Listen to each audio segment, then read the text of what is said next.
endangered species. Those are some of the day's major stories. Now back to Jeff. And we come back to Syria and the debate in Congress over a military strike. We've had one-on-one talks this week with two senators, Michigan Democrat Carl Levin and Nebraska Republican Deb Fischer. Tonight, the view of a House Democrat leading the charge against using force. Florida Representative Alan Grayson serves on the Foreign Affairs Committee. I spoke with him from Capitol Hill a short time ago. Well, thanks for joining us. Let's just get right to it. Why would a limited strike against Syria be a mistake? Several reasons. First, it's not our responsibility. It's not our responsibility to act unilaterally.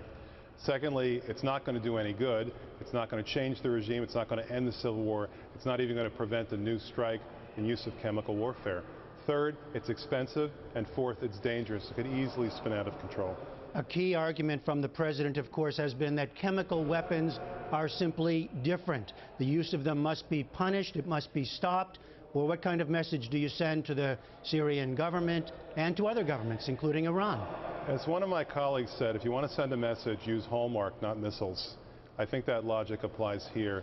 Listen, we have to stop thinking in terms of messages and start thinking about what is our responsibility as a country.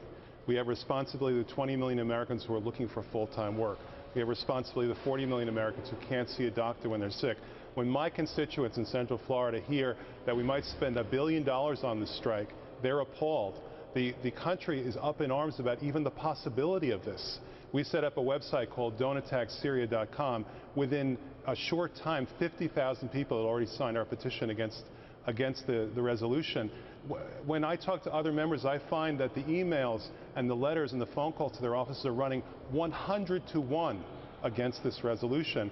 And there's an effect. According to the recent whipping numbers, 20 members are in favor of this, 183 against. Why? Because the American public understands it's simply not our problem. But do you propose then no action? What is the role of the U.S. today in a case like Syria? What is our role as leaders in the globe? Well, for instance, we could go to the UN, we could go to NATO, we can go to the International Court of Justice if we were a member of it. We could do all sorts of things to relieve the humanitarian suffering of the 2 million refugees in neighboring countries.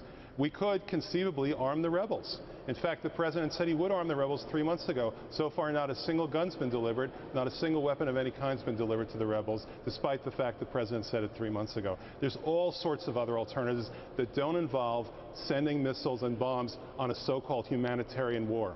But in a humanitarian crisis, is there ever an instance where, I want to see how far you take this, is there ever a case where you could make the case for military action by the U.S.? Yes, genocide. And in that case, there would be enormous international reaction and enormous international support. You notice how, with 196 countries in the world, no one else wants to touch this problem.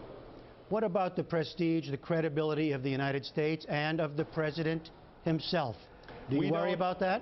No, we don't earn credibility by doing things that are stupid and counterproductive. We have to get over that whole idea. And if it were a question of our credibility, then in fact, I think our credibility is stronger by making wise choices here. And I'll tell you this, we cannot go to war for the sake of anybody's, how shall I say this, credibility. But this is many people in your own, of course, this is the president in your own party. He's talked about, he said, my credibility is not on the line, the international community's credibility is on the line. Is he wrong about that? Yes, the international community has spoken. We are the only ones who are contemplating anything like this. If we don't do this attack, no one else will. The British, on exactly the same evidence, decided against doing exactly this specific thing. The international community has decided that when it works multilaterally and not simply by lobbing missiles and bombs into a war zone with effects we cannot even possibly anticipate. What about the international community long ago coming out against the use of chemical weapons, saying that they are somehow different? Honestly, I don't even know what that means. I mean, it sounds like many of the cliches that I hear coming out of the mouths of administration spokesmen. The fact is this, people understand it's not our problem, it's not going to do any good, it's expensive, and it's dangerous. If you want to get us into a third war in the Middle East, this is the way to do it. So what do you think is going on with the president then? What are his motives? Is it principle? Is it politics? What's going on? Oh, I don't question the president's motives at all. I think the president is a person of good spirit who is making a very serious mistake in this regard. And since we live in a democracy, we can do something about it before anything bad happens. I'm delighted that the president came to Congress and he's willing to see that when push comes to shove, 20 members of Congress think this is a good idea and 183 think that it's a terrible idea.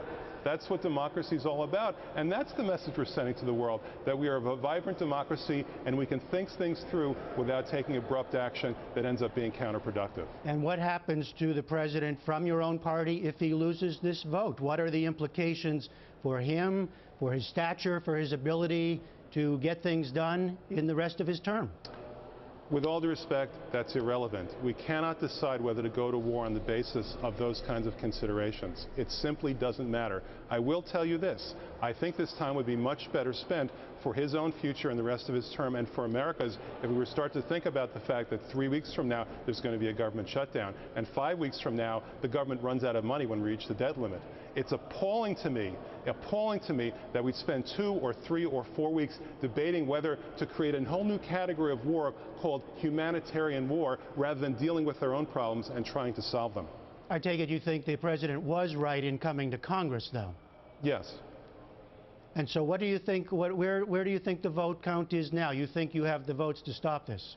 Well, it's not even a speculative thing at this point. You can go to the Huffington Post, you can go to The Hill magazine, you can go to the Fire Dog Lake website, and you can go to the Washington Post website. They're all saying that the count at this point is roughly 10-1 against the president's position. Democrats roughly 4-1, Republicans much more than 10-1 against the president's position.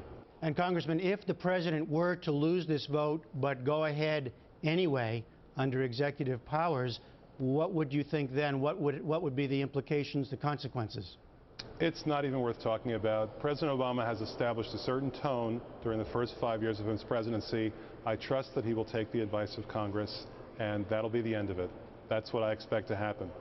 All right, Congressman Alan Grayson of Florida.